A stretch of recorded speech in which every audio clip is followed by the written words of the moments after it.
Welcome to the Deep Dive. Today, we're tackling something pretty fundamental, freedom of expression. Yes, and we're doing it through the lens of Marynes Pereira's work. She's a neurobusiness specialist, with decades of experience in behavior. Right, over 40 years looking at corporate mentoring, behavioral analysis. We're drawing from her article, Freedom of Expression, From Impulse to Mindful Responsibility. In that background, especially in neurobusiness, how our brains work in, say, a business setting, really informs her view. She sees expression coming from different places, sometimes impulse, sometimes more considered thought. Exactly, and it makes you wonder, doesn't it? We talk a lot about the right to say what we think, but are we thinking enough about how we say it, or the impact? Are we having real dialogue, or just reacting? Well, that's the core question, isn't it? Pereira argues, based on all her observations, that real freedom of expression isn't just venting. Okay. It's about actually contributing something, engaging constructively, moving beyond just broadcasting your thoughts. So as we dig into her ideas today, keep in mind, this isn't about finding one single truth. No, not at all. It's more about looking at freedom and responsibility together, the weight of our words Yeah, and our silences too. definitely. Let's maybe start with the idea that this freedom isn't, well, absolute. It has boundaries. Like physical freedom. Exactly like that. Pereira uses that comparison. Your freedom to swing your arms ends where someone else's nose begins, right? Yeah. Similarly, your freedom to speak is bounded by other people's rights. Their right to their reputation, their privacy, their safety. So these aren't meant to be like gags or restrictions. No, she frames them as necessary conditions. Things we need for society to actually function. So freedom of expression can exist for everyone. It's a balance. A balance between individual rights and the collective good. Requires respect, basically. Precisely. And she gives concrete examples. Like, you don't have the freedom to just destroy someone's reputation with lies. Yeah. Or incite violence. Or spill their private life all over the place. These aren't just polite suggestions. They're fundamental. So it's about considering the impact constantly. Thinking before you speak, essentially. True freedom isn't a free-for-all. You got it. And that leads into her personal take on how rights and responsibilities are, well, tangled up together. This was a really interesting part of her perspective. It really is. She believes that you can only fully legitimately use your freedoms if you're also holding up your end of the bargain, fulfilling your duties to society, to others. You can't separate them, in her view. Nope. And she goes further, with a point that might make some people pause. Yeah, the idea about serious crimes. She suggests, and stresses it's her personal view, that someone who commits really serious crimes, showing they don't respect basic societal rules or life itself, well, they might forfeit the moral standing to fully enjoy certain rights. It's a strong stance. And important to flag, it's her perspective, not necessarily a legal standard everywhere. Absolutely, but it highlights her core idea.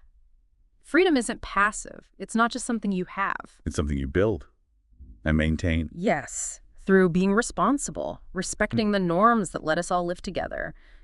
And that responsibility shows up big time in how we express ourselves. That tracks. Okay, so let's shift to something we definitely see a lot, maybe especially online. This idea that having an opinion means you must share it loudly. Right. Regardless of, well, whether you actually know anything about it. Pereira tackles this head-on, doesn't she? This common misconception. She does. Look, having opinions is natural, obviously, but the freedom to express them isn't a license to just spew unfounded thoughts everywhere. So knowledge is key for an opinion to actually be useful. Massively key. It needs a foundation, some understanding, maybe some research, definitely factual awareness. Otherwise, what are you really adding? And she's critical of what happens when that's missing. She mentions the know-it-alls. Yeah, and we all know the type, right? People who mistake their right to speak for, I don't know, an obligation to comment on everything. And sometimes that spreads misinformation, or just makes things more polarized. Exactly. Because they're speaking from belief or emotion, maybe, not understanding. And it's not just about what you know, but also maturity, right? Knowing when to speak. Crucial point. Maturity involves knowing when to hold back, how to disagree respectfully, how to actually listen. And admitting when you don't know something. Yes, that's huge. Acknowledging the limits of your own understanding. Pereira uses this metaphor. It's like, to have a valid say in a discussion, you need to be on a similar level of knowledge. Like the cooking analogy you mentioned earlier. chef versus novice. Pretty much. You can have an opinion on the chef's dish, sure, but your ability to debate the finer points of technique might be limited if you've never cooked. It's about contributing informed perspective. She's urging a kind of self-check before speaking. Basically, yeah. Ask yourself, do I really get this? Is my opinion actually helpful here? And maybe the toughest one. Am I willing to listen and maybe even change my mind? Because just stating an opinion without that groundwork, It isn't really responsible freedom, in her view. Yeah. It can just be noise. Or worse, it can actually derail productive conversation. which brings us squarely back to responsibility. The essential companion to freedom. Yeah, this idea that freedom means no consequences.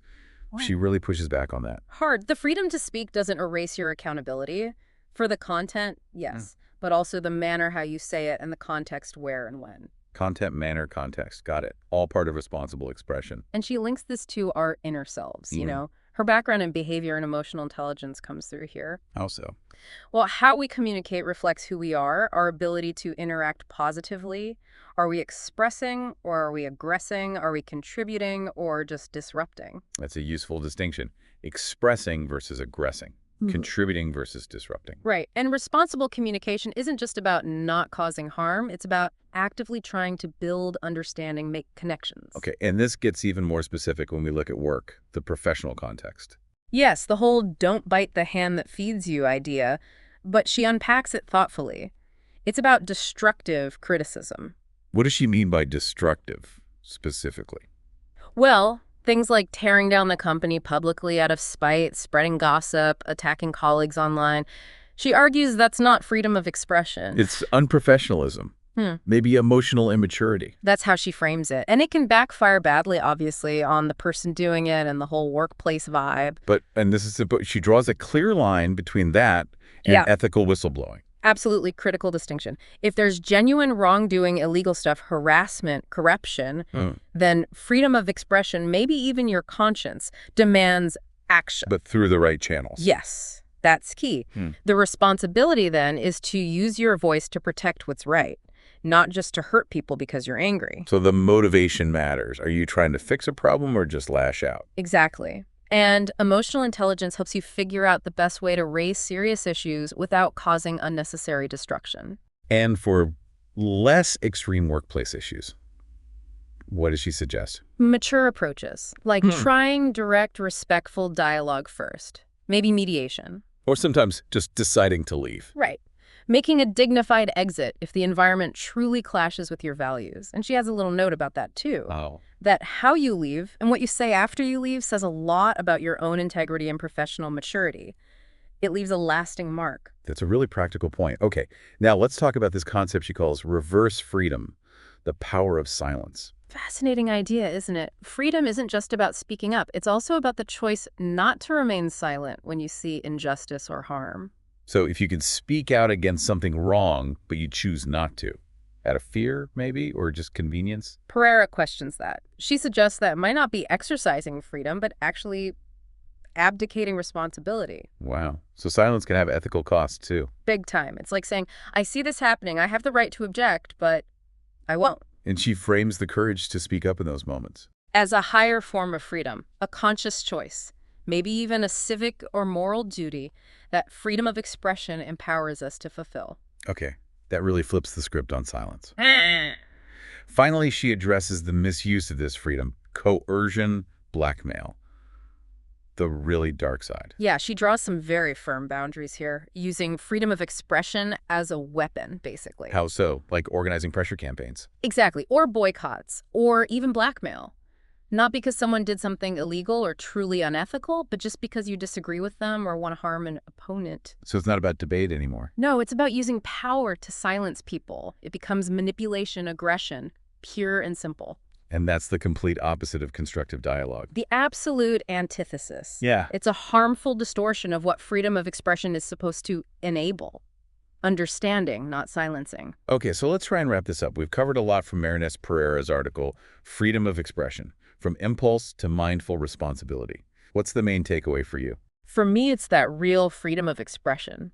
It's way bigger than just the right to talk. It demands awareness, responsibility. You need some knowledge. You need maturity. Right. It's about how you engage with the world. Exactly. Are you building bridges, contributing something useful, or are you just, reacting impulsively? It's not just broadcasting thoughts. It's a skill, something you practice with wisdom. Mm-hmm.